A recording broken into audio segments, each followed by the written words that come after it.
नमस्कार। प्रादेशिक समाचार के साथ मैं पूनम केरकेट्टा। पहले मुख्य समाचार। निर्वाचन आयोग राज्य के मुख्यमंत्री हेमंत सोरेन के खनन पट्टा आवंटन मामले में 31 मई को करेगा सुनवाई। राज्य के पुलिस महानिदेशक ने विधि व्यवस्था को लेकर वरीय पदाधिकारियों के साथ की बैठक। कहा, अवैध खनन मामले में स्थानीय पुलिस पदाधिकारियों पर होगी कार्रवाई। मंत्री आलमगीर आलम द्वारा बाजार शुल्क वापस लेने का आश्वासन मिलने के बाद खाद्यान्न व्यवसायियों का आंदोलन खत्म, अनाज आवक फिर से शुरू करने का निर्णय। और आईपीएल क्रिकेट में चेन्नई को हराकर राजस्थान रॉयल्स पहुंची प्लेऑफ में। 24 मई को पहले क्वालिफायर में गुजरात से होगा मुकाबला। और अब समाचार विस्तार से। मुख्यमंत्री हेमंत सोरेन के खनन पट्टा आवंटन मामले में निर्वाचन आयोग 31 मई को सुनवाई करेगा। इस दौरान मुख्यमंत्री के साथ शिकायतकर्ता का भी पक्ष सुना जाएगा। इससे पहले मुख्यमंत्री ने कल विशेष दूत के माध्यम से अपना जवाब निर्वाचन आयोग को भेज दिया। इसमें उन्होंने रांची के अनगढ़ा प्रखंड में अपने नाम पर खनन पट्टा लेने से जुड़े तथ्यों की जानकारी दी है। जैसा कि आपको मालूम हो कि मुख्यमंत्री पद पर रहते हुए हेमंत सोरेन द्वारा अपने नाम पर खनन पट्टा लिए जाने को लेकर मिली शिकायतों को लेकर निर्वाचन आयोग ने 2 मई को नोटिस भेजकर जवाब देने को कहा था। सरायकेला खरसावां जिले के सरायकेला, खरसावां, कुचाई, राजनगर और गम्हरिया प्रखंड के पंचायत चुनाव की 24 मई को मतगणना होगी।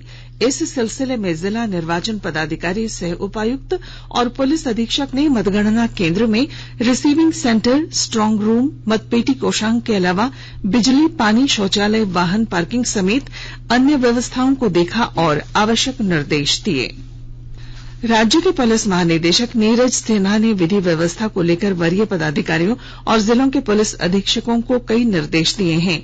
उन्होंने वर्चुअल माध्यम से आयोजित बैठक में कहा कि अवैध खनन के मामले में स्थानीय पुलिस पदाधिकारियों पर कड़ी कार्रवाई होगी।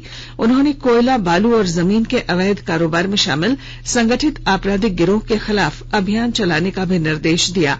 पुलिस महानिदेशक ने कहा कि अनुसंधान लंबित रखने वाले पुलिस अधिकारियों को चिन्हित कर कार्रवाई की जाएगी। पुलिस महानिदेशक ने सक्रिय अपराधियों की सूची तैयार करने, वाहनों का नियमित निरीक्षण और अपराध कर फरार होने वाले अपराधियों की गिरफ्तारी के लिए सीमावर्ती इलाकों को सील कर छापेमारी अभियान चलाने का निर्देश पुलिस अधिकारियों को दिया। इस बैठक में अपराध अनुसंधान विभाग सीआईडी ने पिछले 3 महीनों के दौरान प्रतिवेदित कांडों की स्थिति पर विस्तार से जानकारी देने के साथ उसके निष्पादन के लिए बनाई गई कार्य योजना की जानकारी पुलिस महानिदेशक को दी। राष्ट्रीय जांच एजेंसी एनआईए ने टेरर फंडिंग और अवैध वसूली मामले में कल रांची के एक और चतरा जिले के पिपरवार थाना क्षेत्र में 6 ठिकानों पर छापेमारी की। इस दौरान 3 लोगों को हिरासत में लेकर लंबी पूछताछ की गई। छापेमारी के दौरान संदिग्धों के ठिकानों से 3,66,000 रुपए नकद, हथियार और विस्फोटक समेत कई महत्वपूर्ण कागजात भी जब्त किए गए। जिनके ठिकानों पर यह छापेमारी की गई उन सभी के खिलाफ उग्रवादी संगठन तृतीय सम्मेलन प्रस्तुति कमेटी के लिए मगध और आम्रपाली समेत अन्य कोल परियोजनाओं से लेवी वसूलने का आरोप है। दक्षिण पूर्व रेलवे के रांची, चक्रधरपुर, खड़गपुर और आद्रा डिवीजन में कल एंटी टेररिज्म डे मनाया गया। इस मौके पर अधिकारी और कर्मचारियों ने शांति, सामाजिक सद्भाव और समझ बनाए रखने तथा मानव जीवन और मूल्यों के लिए खतरा पैदा करने वाली ताकतों से लड़ने का संकल्प लिया।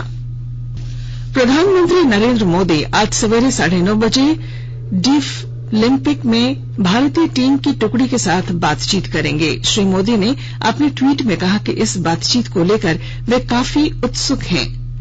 पूरे दल ने इतिहास रचा है और हर भारतीय के चेहरे पर मुस्कान लाई है।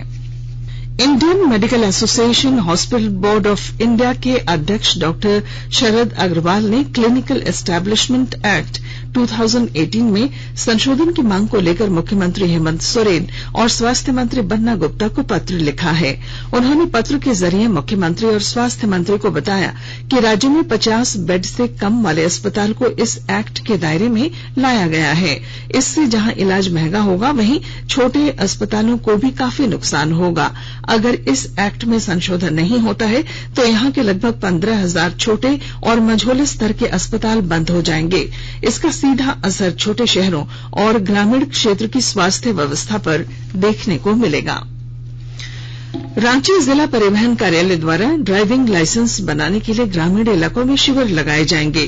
परिवहन विभाग द्वारा जारी आदेश को लेकर जिले के 6 ग्रामीण क्षेत्रों में यह शिविर लगाने की पहल शुरू कर दी गई है। इन शिविरों में ग्रामीण अपने ड्राइविंग लाइसेंस बनवा सकते हैं। इसके लिए उन्हें जिला मुख्यालय आने की जरूरत नहीं होगी। आकाशवाणी के ताजा तरीन समाचारों के लिए आप हमारी वेबसाइट newsonair.com पर लॉग ऑन कर सकते हैं।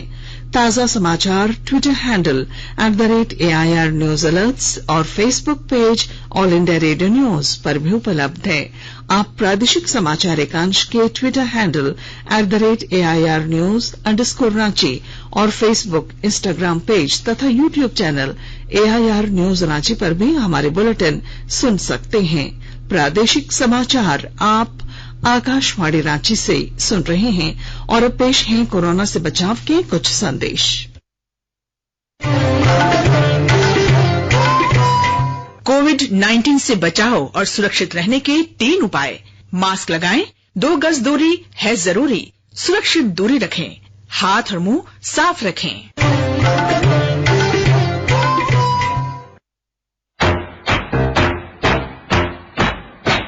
चलो मिलकर शुरुआत करें, चलो एक फैसला आज करें।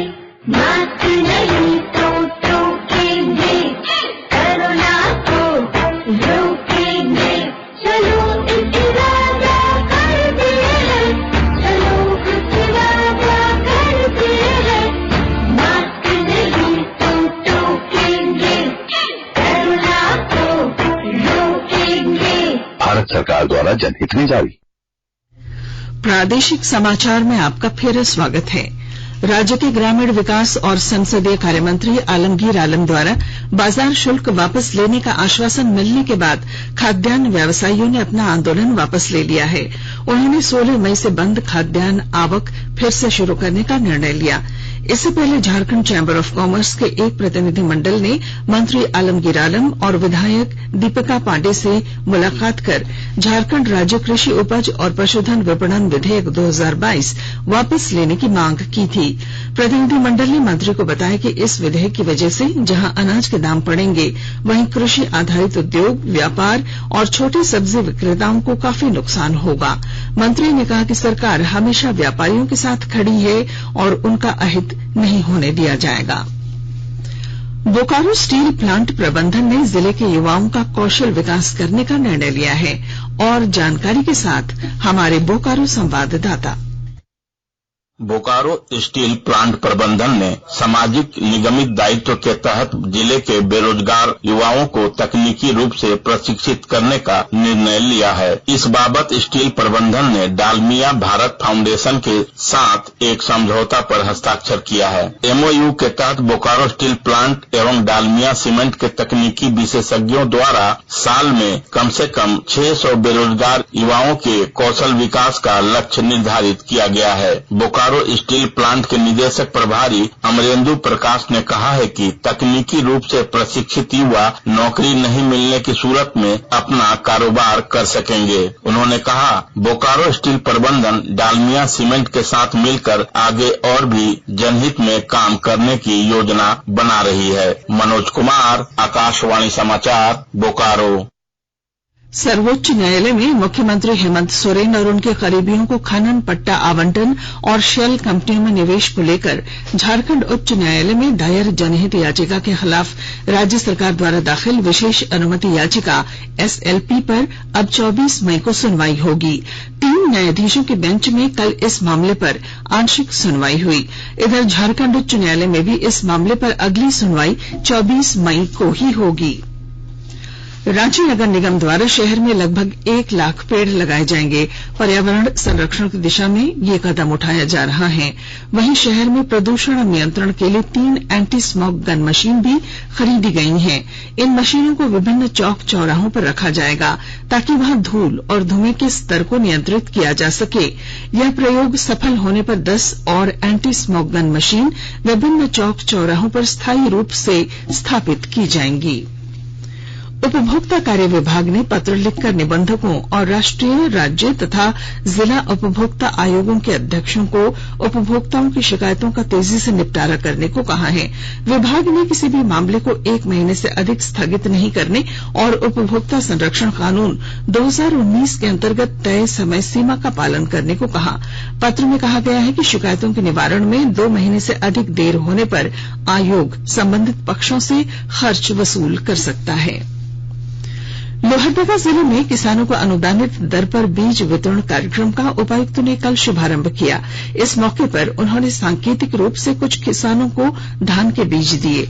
उन्होंने कहा कि राज्य सरकार की बीज विनिमय और वितरण योजना के तहत किसानों को सब्सिडी पर बीज उपलब्ध कराया जा रहा है। किसानों को निबंधन में सहूलियत हो, इसके लिए सभी प्रखंड विकास पदाधिकारियों को शिविर लगाने के निर्देश दिए गए हैं। बोकारो जिले के चंद्रपुरा में संस्कृत विद्यालय खोला जाएगा। शिक्षा मंत्री जगन्नाथ महतो ने विभागीय सचिव को इस दिशा में प्रक्रिया शुरू करने का निर्देश दिया है। उन्होंने कहा कि संस्कृत पढ़ने के इच्छुक विद्यार्थियों की संख्या को देखते हुए यहां संस्कृत विद्यालय खोलने की पहल की जा रही है। संक्षिप्त खबरें। विनोद बिहारी महतो कोयलांचल विश्वविद्यालय धनबाद में यूजी सेमेस्टर 1 की परीक्षा 7 जून से शुरू होगी। 15 जून तक ये परीक्षा 2 पालियों में होगी। गिरिडीह जिले के देवरी थाने का एक वाहन कल अनियंत्रित होकर पलट गया, जिसमें एक रेडियो ऑपरेटर की मौत हो गई जबकि 4 पुलिसकर्मी घायल हुए। गोड्डा जिले के पत्थरगामा प्रखंड के चपरी गांव के एक बच्चे के बेहतर इलाज के लिए प्रधानमंत्री राहत कोष से 3 लाख रुपए की सहायता राशि स्वीकृत हुई है। राजधानी रांची में ताइक्वांडो रेफरी सेमिनार का आयोजन कल से शुरू होगा। 3 दिवसीय इस सेमिनार में विभिन्न राज्यों के लगभग 100 रेफरी शामिल होंगे। आईपीएल क्रिकेट में कल राजस्थान रॉयल्स ने अपने अंतिम लीग मैच में चेन्नई सुपर किंग्स को 5 विकेट से हराकर प्लेऑफ में जगह पक्की कर ली। अब 24 मई को पहले क्वालिफायर में उसका मुकाबला गुजरात टाइटंस से होगा। इससे पहले कल खेले गए मैच में चेन्नई ने पहले बल्लेबाजी करते हुए मोइन अली को 93 रन की बदौलत निर्धारित ओवरों में 6 विकेट पर 150 रन बनाए। राजस्थान रॉयल्स ने 5 विकेट खोकर ही यह लक्ष्य हासिल कर लिया। राजस्थान के लिए यशस्वी जायसवाल ने 59 और आर अश्विन ने नाबाद 40 रनों की पारी खेली।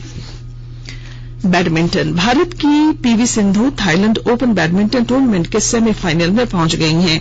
6ठी वरीयता प्राप्त सिंधु ने क्वार्टर फाइनल में दूसरी वरीयता प्राप्त जापान की अकाने यामागुची को हराया। अंतिम 4 में सिंधु का सामना चीन की तीसरी वरीयता प्राप्त चेन यू फेई से होगा। और अब अखबारों की सुर्खियां। राज्य से प्रकाशित होने वाले लगभग सभी अखबारों ने बिहार के पूर्व मुख्यमंत्री लालू प्रसाद और राबड़ी देवी के ठिकानों पर सीबीआई की छापेमारी से जुड़ी खबर को प्रमुखता दी है। प्रभात खबर ने लिखा है, खनन पट्टा आवंटन मामले में मुख्यमंत्री हेमंत सोरेन द्वारा निर्वाचन आयोग को जवाब भेजने संबंधी खबर को सुर्खी बनाई। वहीं हिन्दुस्तान ने टेरर फंडिंग मामले में एनआईए की रांची चतरा में की गई छापेमारी को प्रमुखता दी है। दैनिक जागरण ने जमीन का नाम म्यूटेशन हुआ, न रसीद कटी, ऐसे ही खड़ा हो गया पल्स अस्पताल, इसे पहले पन्ने पर दिया है। दैनिक भास्कर ने हजारीबाग में एक मुखिया के विजय जुलूस में हुई मारपीट में एक की मौत को पहले पन्ने पर दी। वहीं अंग्रेजी अखबार द टाइम्स ऑफ इंडिया और हिन्दुस्तान टाइम्स ने ज्ञानवापी मामले पर सर्वोच्च न्यायालय में होने वाली सुनवाई की खबर को पहले पन्ने की सुर्खी बनाई। और अब अंत में मुख्य समाचार। निर्वाचन आयोग राज्य के मुख्यमंत्री हेमंत सोरेन के खनन पट्टा आवंटन मामले में 31 मई को करेगा सुनवाई। राज्य के पुलिस महानिदेशक ने विधि व्यवस्था को लेकर वरीय पदाधिकारियों के साथ की बैठक, कहा अवैध खनन मामले में स्थानीय पुलिस पदाधिकारियों पर होगी कार्रवाई। मंत्री आलमगीर आलम द्वारा बाजार शुल्क वापस लेने का आश्वासन मिलने के बाद खाद्यान्न व्यवसायियों का आंदोलन खत्म, अनाज आवक फिर से शुरू करने का निर्णय। और आईपीएल क्रिकेट में चेन्नई को हराकर राजस्थान रॉयल्स पहुंची प्लेऑफ में। 24 मई को पहले क्वालिफायर में गुजरात से होगा मुकाबला। और इसके साथ ही आकाशवाणी रांची से प्रादेशिक समाचार का ये बुलेटिन समाप्त हुआ। नमस्कार।